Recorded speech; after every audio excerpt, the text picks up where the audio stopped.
Hi hello ನಮಸ್ಕಾರ ರೀ ಎಲ್ಲರಿಗೂ. ಎಲ್ಲರೂ ಹೆಂಗದೀರಿ? ಆರಾಮದಿರೇನು? ನಾವು ಆರಾಮದೀವಿ ನೋಡ್ರಿ.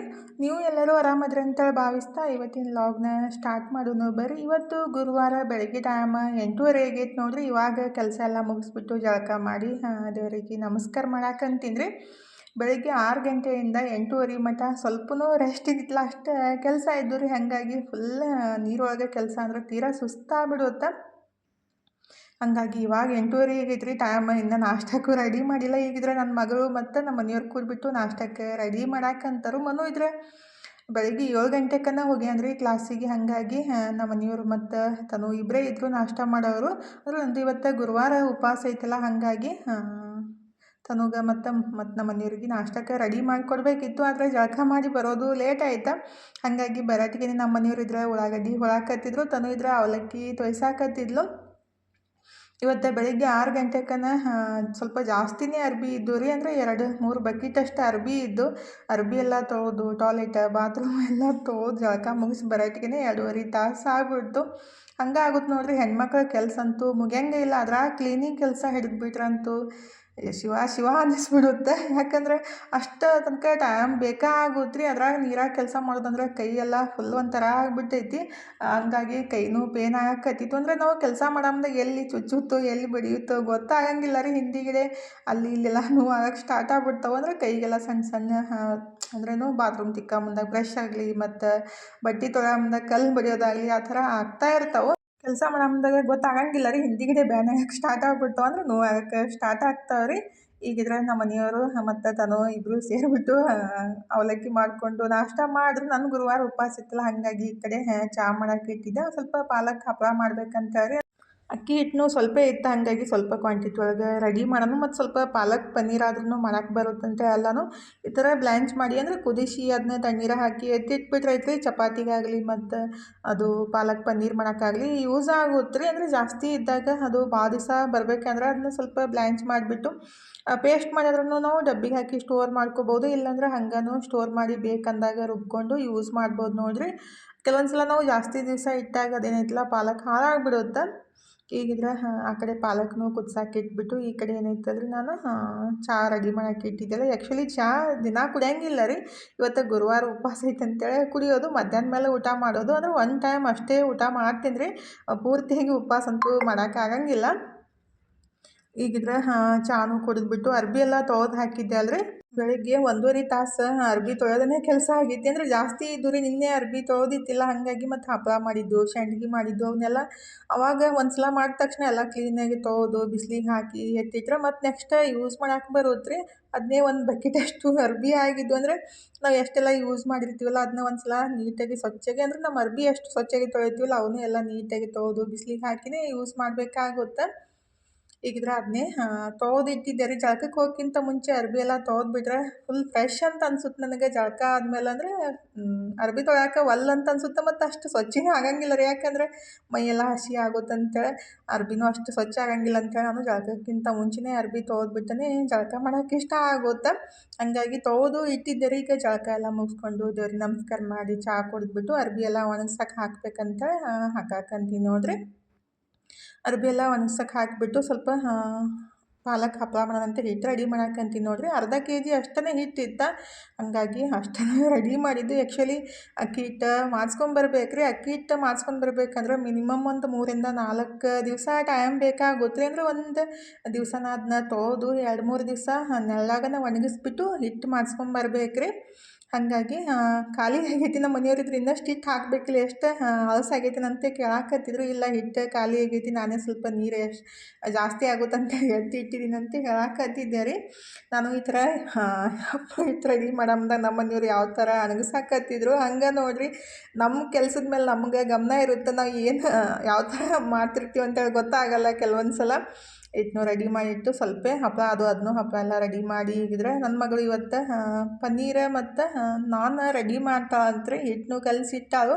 ಪನ್ನೀರ್ ಆ್ಯಕ್ಚುಲಿ ಅದು ಸರಿಯಾಗಿ ನೀರೆಲ್ಲ ಹೋಗಿಲ್ಲ ರೀ. ಅಂದ್ರೆ ನಾನು ಅದು ಚಾಣಿ ಒಳಗೆ ಹಾಕಿಟ್ಟಿದ್ದೆ, ಆಮೇಲೆ ಅದು ಪ್ಲೇಟ್ನಾಗ ಹಾಕಿಟ್ಟಿದ್ಲು. ನಾನು ಅಷ್ಟು ಅಬ್ಸರ್ವ್ ಮಾಡೇ ಇಲ್ಲ ರೀ. ನಾನು ನಿನ್ನೆ ಮಾರ್ಕೆಟ್ಗೆ ಹೋಗಿದ್ದೆಲ್ಲ ನಾನು ಸ್ವಲ್ಪ ಸಾಕ್ಸ್ ಅದು ತರೋದೈತೆ ಅಂತೇಳಿ ಹಾಗಾಗಿ ಅದನ್ನ ಹಾಗೆ ಇಟ್ಟಿದ್ಲು. ನಾನು ಹಾಗೆ ಫ್ರಿಜ್ನಾಗ ಎತ್ತಿಟ್ಟಿದ್ದೀನಿ. ಅದ್ರೊಳಗಿನ ನೀರಿನ ಅಂಶ ಪೂರ್ತಿಯಾಗಿ ಹೋಗ್ಲಾರ್ಬಿಟ್ಟಕ್ಕೆ ಅದು ಅಷ್ಟು ಗಟ್ಟಿ ಆಗಿಲ್ಲ ರೀ. ಇರಲಿ ಬಿಡು ಮಮ್ಮಿ, ಪರವಾಗಿಲ್ಲ ಹಾಗೆ ಮಾಡೋಣ ಅಂದ್ರೆ ಸ್ವಲ್ಪ ಅದು ಗ್ರೇವಿ ಮಾಡಿದ ತಕ್ಷಣ ಸ್ವಲ್ಪ ಒಡ್ಕೊಂಡಂಗೆ ಆಗುತ್ತೆ ರೀ. ಅಂದ್ರೆ ಬಿಡಿ ಬಿಡಿ ಆಗುತ್ತೆ, ಗಟ್ಟಿ ಬರಂಗಿಲ್ಲ ರೀ. ಯಾವಾಗಲೂ ಪನ್ನೀರ್ ಮಾಡ್ಬೇಕಂದ್ರೆ ಅದನ್ನ ಪೂರ್ತಿಯಾಗಿ ನೀರನ್ನು ಹೋದ್ಮೇಲೆ ಫ್ರಿಜ್ನಾಗ ಎತ್ತಿಡಬೇಕು. ಆ್ಯಕ್ಚುಲಿ ನಾನು ಚಾಣಿ ಒಳಗೆ ಹಾಕಿಟ್ಟಿದ್ದೆ, ಮತ್ತು ಅದನ್ನ ಪ್ಲೇಟಿಗೆ ಹಾಕಿ ಹಾಗೆ ಎತ್ತಿಟ್ಟಾಗ ಈ ಥರ ಆಗಿತ್ತು ರೀ. ಅಂದರೆ ಯಾವಾಗಲೂ ಹಾಲು ಈ ಬ್ಯಾಸ್ಗ್ಯಾಗಂತೂ ಒಡೆದೇ ಹೊಡಿತಾವ್ರಿ. ಅದನ್ನ ವೇಸ್ಟ್ ಮಾಡೋ ಬದಲಿ ಪನ್ನೀರ್ ಮಾಡಿ ಇಟ್ಟರೆ ಆಯಿತು, ಬೇಕಂದಾಗ ಯೂಸ್ ಆಗುತ್ತೆ ನೋಡಿರಿ.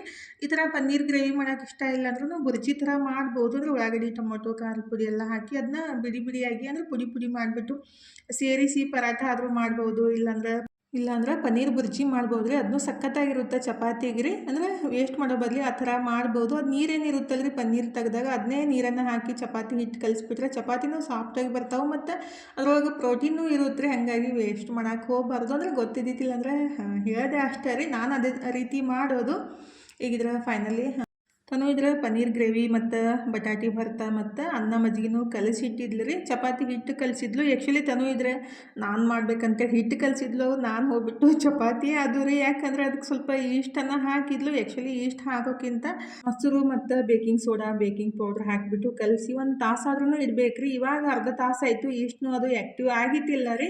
ಹಾಗಾಗಿ ಅವು ಸರಿಯಾಗಿ ಆಗಿತ್ತಿಲ್ಲ, ಟೈಮ್ ಆಗಿಬಿಟ್ಟಿತ್ತು, 2:30 ಆಗಿಬಿಟ್ಟಿತ್ತು. ಎಲ್ಲರಿಗೂ ಹಶುನೂ ಆಗಿತ್ತು. ಅದಕ್ಕಾಗಿ ಪಟ್ ಅಂತೇಳಿ ಈ ಥರ ಚಪಾತಿ ಥರ ಲಟ್ಟಿಸ್ಬಿಟ್ಟು ಸ್ವಲ್ಪ ಸಣ್ಣ ಸಣ್ಣದಾಗಿ ದಿಪ್ಪಾಗಿ ಲಟ್ಟಿಸಿ, ಅಂದರೆ ಅದು ಈಸ್ಟ್ ಹಾಕಿದಾಗ ಸ್ವಲ್ಪ ದಿಪ್ಪಾಗಿನೇ ಲಟ್ಟಿಸ್ಬೇಕಾಗುತ್ತೆ.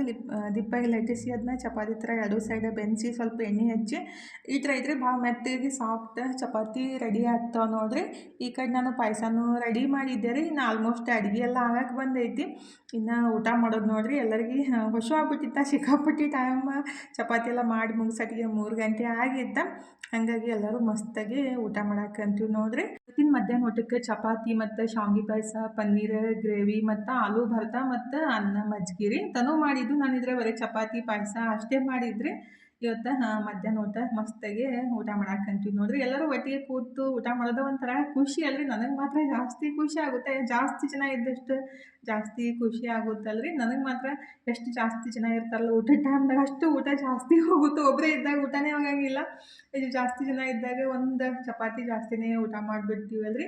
ಈಗ ಮಸ್ತಾಗಿ ಪ್ಲೇಟ್ನೂ ರೆಡಿ ಮಾಡಿ ಊಟ ಮಾಡಕ್ಕಂತೀವಿ ನೋಡಿರಿ. ಊಟ ಮಾಡೋದು ಬರೀ ಪನ್ನೀರ್ ಈ ಥರ ಆಗುತ್ತೆ ನೋಡಿರಿ. ಅದು ಸರಿಯಾಗಿ ಸೆಟ್ ಆಗ್ಲಿಕ್ಕಂದ್ರೆ ಈಗಿದ್ರೆ ಎಲ್ಲರೂ ಮಸ್ತಾಗಿ ಊಟ ಮಾಡಿ. ಮತ್ತು ಹಪ್ಪಳ ಭಾಳ ಜನ ಕೇಳಿಬಿಟ್ಟು ಕಮೆಂಟ್ ಮಾಡಾಕತ್ತಿದ್ರಿ. ಆದರೆ ಮೊನ್ನೆ 3 kg ಮಾಡಿದ್ದೆ ಅಲ್ರಿ, ಆಲ್ರೆಡಿ ಸೇಲ್ ಆಗಿಬಿಟ್ಟು.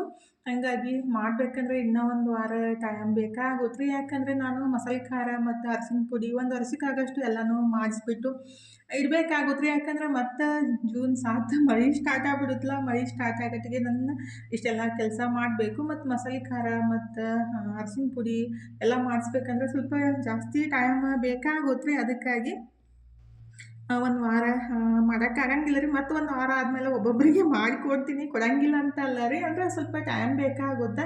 ಅಕ್ಕಿನೂ ಖಾಲಿಯಾಗಿದೆ. ಅಕ್ಕಿ ತಂದಿಟ್ಟಾಂದ್ರೆ ನಾಳೆ ಅದನ್ನ ಸ್ವಚ್ಛಗೆ ಒಂದು 5-6 ಸಲ ತೊಳೆದು ಒಂದು 2-3 ದಿವಸ ಒಣಗಿಸಿ ಆಮೇಲೆ ಹಿಟ್ಟು ಮಾಡಿಸ್ಬಿಟ್ಟು ಹಪ್ಪಳ ಮಾಡೋದ್ರಿ. ಸ್ವಲ್ಪ ಡಿಫ್ರೆಂಟಾಗಿ ಮಾಡೋಣಂತ ಅಂದ್ಕೊಂಡಿದ್ದೀನಿ. ಅಂದರೆ ನನ್ನದೇ ಆದ ಒಂದು ಐಡಿಯಾನ ಬಳಸಿಬಿಟ್ಟು ಅಂದರೆ ಡಿಫ್ರೆಂಟ್ ಟೇಸ್ಟ್ ಒಳಗೆ ಹಪ್ಪಳನ ಮಾಡೋಣಂತ ಹೇಳಿ. ಅಂದರೆ ಮನುಷ್ಯ ಹೆಂಗೆ ಗೊತ್ತೇನ್ರಿ, ಮಾಡ್ತಾ ಹೊಸದನ್ನು ಏನು ಕಲಿತಾನಲ್ಲ ಅದಂತೂ ಜಾಸ್ತಿ ಖುಷಿ ಕೊಡುತ್ತೆ. ನಾನು ಅದನ್ನೇ ಅಂದ್ಕೊಂಡಿದ್ದೀನಿ. ಆದಷ್ಟು ನನ್ನ ಕೈಲಾದಷ್ಟು ಸ್ವಲ್ಪ ಕ್ವಾಂಟಿಟಿ ಒಳಗೆ ಮಾಡಿಬಿಟ್ಟು ಕೊಡೋಣ ಅಂತೇಳಿ. ಯಾಕಂದ್ರೆ ಒಮ್ಮೆ ಜಾಸ್ತಿ ಮಾಡೋದು ನನ್ನ ಕಡೆ ಆಗಂಗಿಲ್ಲ. ಮತ್ತು ಮನೂ ಬೇಯಕ್ಕೆ ಸ್ಟಾರ್ಟ್ ಮಾಡಿಬಿಡ್ತಾನೋ. ಅದಕ್ಕಾಗಿ ಡೈಲಿ 1 kg ಮಾಡಿಬಿಟ್ಟು ಕೊಡೋಣ ಅಂತ ಅಂದ್ಕೊಂಡಿದ್ದೀನಿ ರೀ. ಅಂದರೆ ಇನ್ನೂ 1 ವಾರ ಆಗಂಗಿಲ್ಲ ರೀ. ಭಾಳ ಜನ ಹಪ್ಪಳನ ಬೇಕಂತ ಕೇಳಾಕತ್ತಿದ್ರಿ. ಮಸಾಲೆ ಖಾರ ಮತ್ತು ಅರಸಿನ ಪುಡಿ ಇದೆಲ್ಲ ಮಾಡಿಸ್ಬಿಟ್ಟು ನಾನು ಸ್ಟೋರ್ ಮಾಡಿಕೊಂಡು ಮತ್ತು ಯಾರಿಗಾದರೂ ಬೇಕಂದ್ರೆ ಕೊಡೋಣ ಅಂತ ಅಂದ್ಕೊಂಡಿದ್ದೀನಿ. ಅಂದರೆ ನನ್ನ ಮನೆಗೆ ಮಾಡಿಸೋದ್ರಿ. ಅದ್ರಾಗ ಸ್ವಲ್ಪ ಬೇಕಂದ್ರೆ ಜಾಸ್ತಿ ಮಾಡಿಸ್ಬಿಟ್ಟು ಕೊಡೋಣ ಅಂತ ಅಂದ್ಕೊಂಡಿದ್ದೀನಿ. ನೋಡೋಣ ರೀ ಏನಾಗುತ್ತೋ ಗೊತ್ತಿಲ್ಲ. ಒಟ್ಟಿನಲ್ಲಿ ನಾನು ಅಂದ್ಕೊಂಡಿದ್ದು ಹಪ್ಳನೂ ಅಷ್ಟೇ ರೀ, ಒಂದು ವಾರ ಟೈಮ್ ಕೊಡ್ರಿ ಬೇಕಂದವ್ರಿಗೆ. ಒಬ್ಬೊಬ್ರಿಗೆ ಒಂದೊಂದು ಸಲ ಮಾಡಿಕೊಡ್ತೀನಿ, ಅಂದರೆ ಸ್ವಲ್ಪ ಟೈಮ್ ಬೇಕಾಗುತ್ತಲ್ಲ ರೀ. ನನಗೂ ಒಟ್ಟಿಗೆ ಎಲ್ಲ ಕೆಲಸ ಮಾಡೋದಂದ್ರೆ ಸುಸ್ತಾಗ್ಬಿಡುತ್ತೆ. ಹಾಗಾಗಿ ಇವತ್ತು ನೋಡಿರಿ ಬೆಳಗ್ಗೆ ಅರ್ಬಿ ಎಲ್ಲ ತೊಳೆದು ಎಲ್ಲ ಕ್ಲೀನ್ ಮಾಡಿ ಬರೋಟ್ಟಿಗೆ ಫುಲ್ ಡೇ ಸುಸ್ತನ ಅಂತ ಅನ್ಸಾಕತ್ತಿತ್ತು. ಮತ್ತು ಎಲ್ಲ ಅಡುಗೆ ಊಟ ಎಲ್ಲ ಮುಗಿಸ್ಬಿಟ್ಟು ಎಡಿಟ್ ಮಾಡಿ ಅಪ್ಲೋಡ್ ಮಾಡಿ ಇವಾಗಿದ್ರೆ ಕೈಕಾಲು ಮುಖ ತಗೊಂಡು ದೇವ್ರ ಮುಂದೆ ದೀಪ ಹಚ್ಚಿ ಈಗಿದ್ರೆ ಅರ್ಬಿ ತಂದು ಮಡ್ಚಿಡಾಕಂತೀನಿ ನೋಡ್ರಿ. ಅರ್ಬಿ ಎಲ್ಲ ತಂದು ಮತ್ತು ಅವ್ಕುರಿ ಜಾಗದಾಗ ಇಟ್ಬಿಟ್ರೆ ನಿವಾಂತ ಆಗುತ್ತಾ. ಈಗಿದ್ರೆ ಟೈಮ್ 7:30 ಆಗಿತ್ತು ನೋಡ್ರಿ. ಅಡುಗೆ ಇತ್ತು ಮಧ್ಯಾಹ್ನ ಸ್ವಲ್ಪ. ಮನೂ ಹೊರಗಡೆ ಊಟ ಮಾಡಿ ಬರ್ತೀನಿ ಅಂತ ಹೇಳಿದ ಅವ್ರ ಫ್ರೆಂಡ್ಸ್ ಸಂಗಟ. ತನು ಮತ್ತು ನಮ್ಮ ಮನೆಯವರು ಇಬ್ಬರೇ ಊಟ ಮಾಡೋರು ಇದ್ರಲ್ಲ, ಅಡುಗೆನೂ ಸ್ವಲ್ಪ ಇತ್ತಂತ ಅಡುಗೆಯನ್ನು ಮಾಡಕ್ಕೆ ಹೋಗಲಿಲ್ಲ. ನಾಳೆ ಮೆಹಂದಿ ಹಚ್ಕೊಳ್ಳೋಣಂತ ಮೆಹಂದಿ ಕಲಿಸಿಡಾಕಂತೀನಿ ನೋಡ್ರಿ. ನನಗೂ ಬಿಳಿ ಕೂದಲು ಸ್ಟಾರ್ಟ್ ಆಗ್ಯಾವಂದ್ರೆ ಫಸ್ಟೆಲ್ಲ ಇದ್ದಿತ್ತಿಲ್ಲ, ಇತ್ತೀಚೆಗೆ 6 ತಿಂಗಳಾಯಿತು. ಸ್ವಲ್ಪ ಜಾಸ್ತಿನೇ ಅಂತ ಅನ್ಸಾಕಂತವ್ರಿ. ಯಾವಾಗಲೂ ಸ್ವಲ್ಪ ಜಾಸ್ತಿ ಟೆನ್ಷನ್ ಆದಾಗ ಮತ್ತು ಕ್ಯಾಲ್ಸಿಯಂ ಕಮ್ಮಿ ಆದಾಗ ಬಿಳಿ ಕೂದಲು ಜಾಸ್ತಿ ಆಗ್ತವೆ. ಅದ್ರಾಗ ನಮ್ಮ ಹೆಣ್ಮಕ್ಳಿಗೆ ಸ್ವಲ್ಪ ಏನಾದರೂ ತಲೆ ವಿಚಾರ ಬಂದುಬಿಟ್ರಂತೂ ಸ್ವಲ್ಪ ಜಾಸ್ತಿನೇ ಬಿಳಿ ಕೂದಲಾಗೋದು, ಕೂದಲು ಉದುರೋದು ಆ ಥರ ಆಗ್ತಿರ್ತಾವ್ರಿ. ಅವಾಗ ವಾರಕ್ಕೊಂದ್ಸಲ ಮೆಹಂದಿ ಹಚ್ಕೊಳ್ಳೋದು ಮತ್ತು ವಾರದಾಗ 1-2 ಸಲ ಎಣ್ಣೆ ಹಚ್ಕೊಂಡ್ಬಿಟ್ರೆ ಸ್ವಲ್ಪ ಕಡಿಮೆ ಆಗುತ್ತೆ ರೀ. ನನ್ನ ಕೂದಲು ಈಗ ಒಂದು 15 ದಿವ್ಸನಾಗ ಸ್ವಲ್ಪ ಜಾಸ್ತಿನೇ ಉದುರ್ಬಿಟ್ಟವು. ಹಾಗಾಗಿ ಮೆಹಂದಿ ರೆಡಿ ಮಾಡಿ ಹಚ್ಕೋಬೇಕಂದ್ರೆ ಆಗಿತ್ತಿಲ್ಲ ರೀ. ಇವತ್ತು ಫೈನಲಿ ರೆಡಿ ಮಾಡಿಟ್ಟು ನಾಳೆ ಬೆಳಿಗ್ಗೆ ಹಚ್ಕೊಳ್ಳೋಣ ಅಂತೇಳಿ ಡಿಸೈಡ್ ಮಾಡಿಬಿಟ್ಟು ರೆಡಿ ಮಾಡಾಕಂತೀನಿ ನೋಡ್ರಿ. ಹೋದ ಸಲ ಮೆಹಂದಿ ನಾನು ಕಲಸಿಟ್ಟಾಗ ಅಕ್ಕ ನೀವು ಯಾವ ರೀತಿ ರೆಡಿ ಅಂದ್ರೆ ಕಲಸಿಡ್ತೀರಿ ತೋರಿಸ್ರಿ ಅಕ್ಕ ಅಂತ ಅಂದಿದ್ರಿ. ಹಾಗಾಗಿ ನಾನಿಲ್ಲಿ ಒಂದು ಅರ್ಧ ಲೀಟ್ರಷ್ಟು ನೀರನ್ನು ಬಿಸಿ ಮಾಡೋಕೆ ಇಟ್ಟಿದ್ದೀನಿ ರೀ. ಅದಕ್ಕೆ 4 ಚಮಚದಷ್ಟು ಟೀ ಪುಡಿ ಅಂದರೆ ಚಹಾ ಪುಡಿ ಹಾಕಿದ್ದೀನಿ. ಇದಕ್ಕೆ ಆಮ್ಲ ಪುಡಿ ಆದ್ರೂ ಬಳಸ್ಬೋದು. ನನ್ನ ಕಡೆ ಆಮ್ಲ ಪುಡಿ ಇದ್ದಿದ್ದಿಲ್ಲ ಅಂತ ನಾನು ಅಂದರೆ ಬೆಟ್ಟದ ನೆಲ್ಲಿಕಾಯಿ ಅದನ್ನ ಹೆರ್ಚ್ಬಿಟ್ಟು ಇಟ್ಟಿದ್ದೆ ರೀ. ಅದನ್ನೇ ನೀರೊಳಗೆ ಹಾಕಿ ಕುದಿಸಿ ಅದಕ್ಕೆ ಮೆಹಂದಿ ಕಲಸೋ ಮುಂದೆ ಸೋಸಿ ಹಾಕ್ತಿದ್ರೆ. ಮತ್ತು ಸ್ವಲ್ಪ ಭೃಂಗರಾಜ ಮತ್ತು ಸ್ವಲ್ಪ ರೋಸ್ಮರಿ ರೀ, ಅಂದರೆ ಇದು ಇದ್ರೆ ಹಾಕ್ಬೋದು, ಇರ್ಲಿಕ್ಕಂದ್ರೆ ಸ್ಕಿಪ್ ಮಾಡ್ಬೋದು. ಸ್ವಲ್ಪ ಕರ್ಬೇವಿನ ಸೊಪ್ಪು ರೀ ಮತ್ತು ಮೆಂತ್ಯನೂ ಇದ್ರೆ ಹಾಕ್ಬೋದು. ನನ್ನ ಕಡೆ ಮೆಂತ್ಯ ಖಾಲಿ ಆಗ್ಯಾವಂತ ನೆನಪೇ ಇದ್ದಿದ್ದಿಲ್ಲ. ಹಾಗಾಗಿ ಇವಾಗ ನೋಡಿದೆ ಖಾಲಿ ಆಗಿದ್ದು. ಮೆಂತ್ಯನೂ ಸ್ವಲ್ಪ ಹಾಕಿ ಒಂದು 4-5 ನಿಮಿಷ ಕುದಿಸಿ ಅದನ್ನ ಪೂರ್ತಿಯಾಗಿ ತಣ್ಣಗೆ ಮಾಡಿಬಿಟ್ಟು ಇದಕ್ಕೆ ಮೆಹಂದಿ ಪುಡಿಗೆ ಹಾಕಿ ಕಲಿಸ್ಬೇಕಾಗುತ್ತೆ ರೀ. ಅಂದರೆ ನ್ಯಾಚುರಲ್ ಮೆಹಂದಿ ತೊಗೋಬೇಕು, ಅಂದರೆ ಯಾವುದೇ ಕೆಮಿಕಲ್ ಮಿಕ್ಸ್ ಇಲ್ಲಾರ್ದು. ಇಲ್ಲಾಂದ್ರೆ ಮೆಹಂದಿ ಗಿಡ ಇದ್ಬಿಟ್ರೆ ಅದನ್ನ ಎಲೆ ಹರಿದು ಒಣಗಿಸಿ ಪುಡಿ ಮಾಡಿ ಹಚ್ಕೋದಂತೂ ಇನ್ನೂ ಬೆಸ್ಟ್ ರೀ. ಇಲ್ಲಾಂದ್ರೆ ಹೊರಗಡೆ ನ್ಯಾಚುರಲ್ಲಾಗಿ 50 ರೂಪಾಯಿ ಕೊಟ್ಟರೆ ಇದು ಒಂದು ಪ್ಯಾಕೆಟ್ ಬರುತ್ತೆ. ನಮ್ಮ 3 ಮಂದಿಗೆ ಆಗುತ್ತೆ ರೀ, ತನುಗೆ ಮನುಗೆ ನನಗೆ. ಹಂಗಾಗಿ ನಾನು ಒಂದು ಸಲಕ್ಕೆ ಇದೊಂದು ಪ್ಯಾಕೆಟ್ ಪೂರ್ತಿ ಕಲಸಿಟ್ಟಿರ್ತೀನಿ. ಅದನ್ನ ಸೋಸ್ಬಿಟ್ಟು ನೀಟಾಗಿ ಇದಕ್ಕೆ ಹಾಕಿ ಚಲೋತ್ನಾಗ ಕಲಿಸ್ಬಿಟ್ಟು ರಾತ್ರಿ ಇಟ್ಟು ಬೆಳಗ್ಗೆ ಹಚ್ಕೊಳ್ಳೋದ್ರೆ ಹಚ್ಕೊಂಡು 2 ತಾಸು ಬಿಟ್ಟು ತಲೆ ವಾಶ್ ಮಾಡ್ಕೋಬೇಕು ಶಾಂಪು ಹಾಕದೆ ರೀ. ನೆಕ್ಸ್ಟ್ ಡೇ ಏನೈತಲ್ಲ ಬೇಕಂದ್ರೆ ಎಣ್ಣೆ ಹಚ್ಕೊಂಡು ಮತ್ತೊಂದು ಸಲ ಶಾಂಪು ಹಾಕಿ ವಾಶ್ ಮಾಡ್ಬೋದು ತಲೆ ರೀ.